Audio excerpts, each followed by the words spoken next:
You have to buy this Dark Falcon ASAP. Here's why. It's one of the most creative sets LEGO has ever made. It has 6 exclusive minifigures, which we will get to later. It's stunning, detailed, packed with play features, and overall perfect. There's just one thing. It's a whopping $180. Which might sound like a financial regret, but I'm gonna convince you why it's worth starving a week for with these points. The build process, minifigure, build design and display, as well as playability. Oh, also, it's like from this show called Rebuild the Galaxy or something. I haven't seen the show because I'm too broke to afford the subscription, but essentially, this show rebuilds the whole entire galaxy. You see what I did there? Thus giving us the Dark Falcon. Let's start off with the build process, which overall was really pleasant. It has 17 bags, but none of them felt repetitive. It was a really fun, satisfying, and pleasant build, which took me 4 hours. I'd give it an 8 out of 10 on build process because there's just so many goddamn stickers. Why couldn't LEGO just make this printed? Why do I need to struggle? I mean, my shaky hands, I have really shaky hands, okay? I cannot put a sticker on like a round tile like this.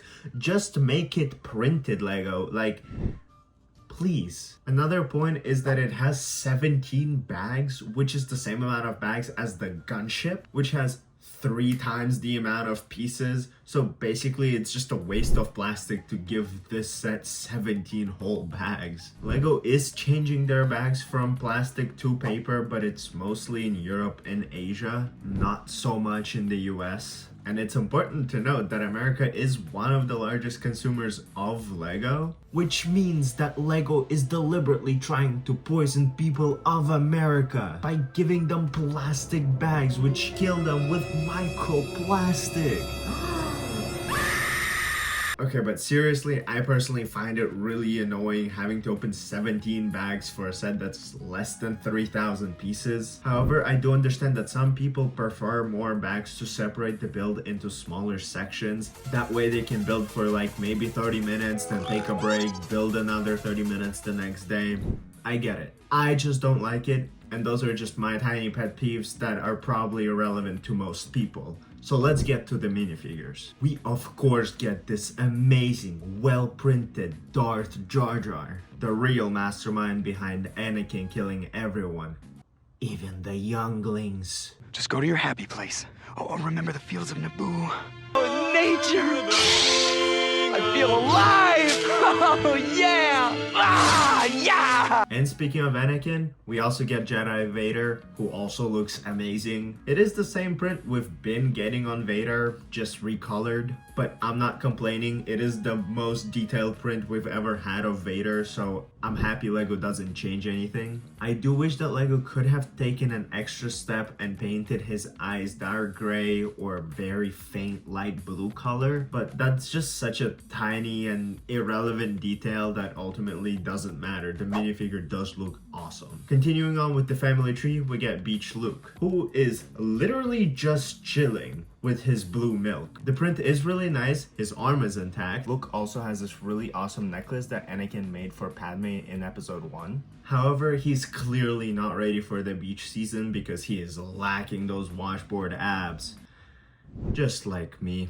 Man, it really sucks tracking calories, you know? You always get such low energy, you don't feel up to anything, especially working out. You're always hangry and frustrated, but on the other hand, abs. Anyways, he also does have a double face. One is more stressed, which you can use when he runs out of blue milk, and the other one got those fancy sunglasses. Another minifigure is Assassin C-3PO. He got red eyes, which look very menacing. He's on that Zaza, you know what I'm saying? He also has a different arm, which he probably stole from Luke or something, I don't know. I haven't seen the show, let me know in the comments, cause I got no idea why he has a different arm. But everything else is the same. Another interesting minifigure we get is Darth Rey. Don't know much about her, but somehow she looks way more interesting than a regular Rey. And finally, the final minifigure is this guy, whom I know absolutely nothing about. His name is Darth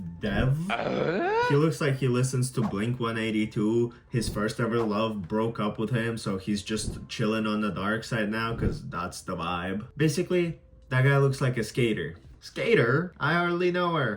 Sorry for the lack of my knowledge, guys. I have not seen the show, so I genuinely have no idea who he is. I am too broke to afford Disney Plus. And no, I don't pirate because I am a law-abiding citizen. But please subscribe so I can afford to watch this show. I give the minifigures a 9 out of 10. I feel like there could be a few improvements. For example, they could have given C-3PO a dual molded leg, like they've done in Luke's land speeder and on the keychain. LEGO also has this buildable C-3PO, which has the C-3PO minifigure with the dual molded leg in it. So it's not like it would cost LEGO anything extra to add the dual molded Lego into the Dark Falcon C-3PO. Or Jabba's sail barge at that. I don't know if it's crazy or not, but it just makes sense to put the better product everywhere. Only the best is good enough, am I right?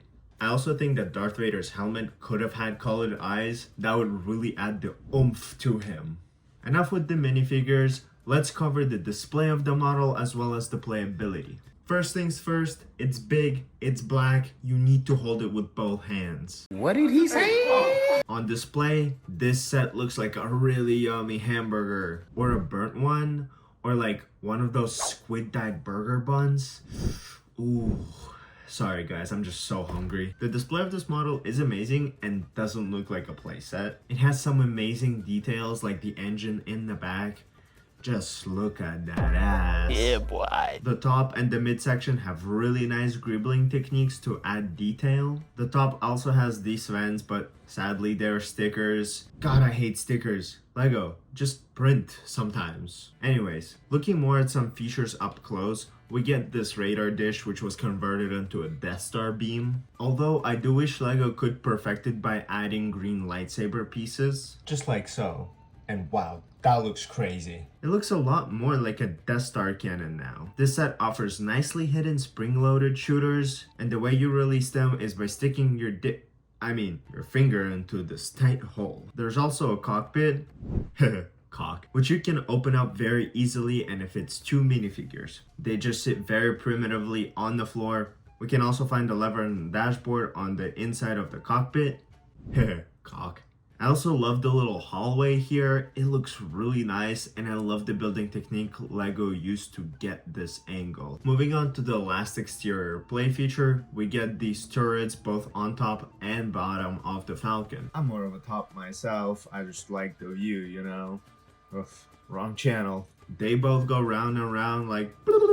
Opening the Falcon is really simple. It has 2 sections, the front and back. To access the front, you retract the first flap here, just like so. And it has an awesome mechanism. I kept playing with it. Then you open up the side flaps, and I gotta give it to LEGO for figuring out the whole setup here to get the right angle for this flap. While building this part of the Falcon, I especially loved having to snap this part in place. It just felt so good. I don't know what doing heroin feels like. I've never really done it. But snapping that little flap into place and the sound that it makes when you get it in there...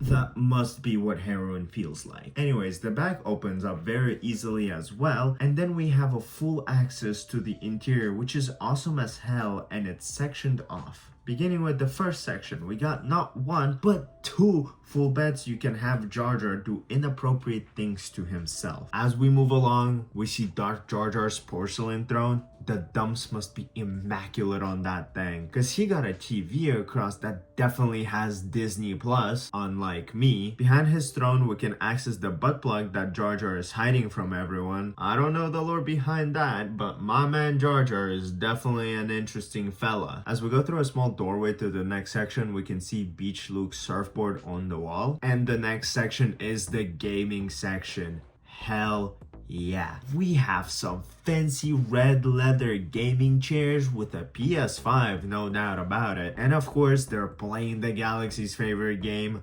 Dejarik.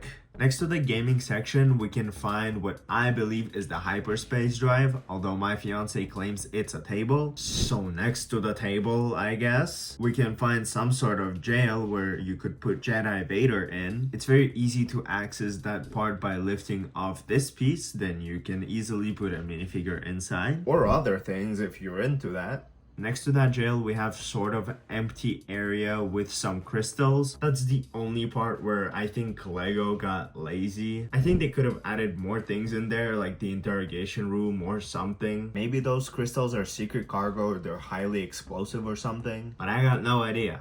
I have not seen the show. The entrance to the Falcon is possible by simply pushing down that plate that's down the doorway. And final inside section is located under this turret. You open up the flap and access this little platform where you can sit two minifigures which can operate the top and bottom turret. There isn't anything to dislike about this set. If you think that it's mid, then something is wrong with you. Lego did an incredible job. They took a retired set, changed a few things up, recolored it, added 6 exclusive minifigures which we otherwise would have never gotten. That's why I think Lego has to start making more out of the box non-canon sets like this. Of course, we've gotten Darth Malik's minifigure recently, which was awesome, but I'm talking about Lego making sets that are specifically non-canon, similar to the ones that Lego actually made, like the Force Unleashed set, Sith Fury class Interceptor, Anakin's custom Starfighter, Jedi Scout Starfighter, Jedi Defender class cruiser, Republic Striker class Starfighter, and Jack 14 Starfighter. Those were, in my opinion,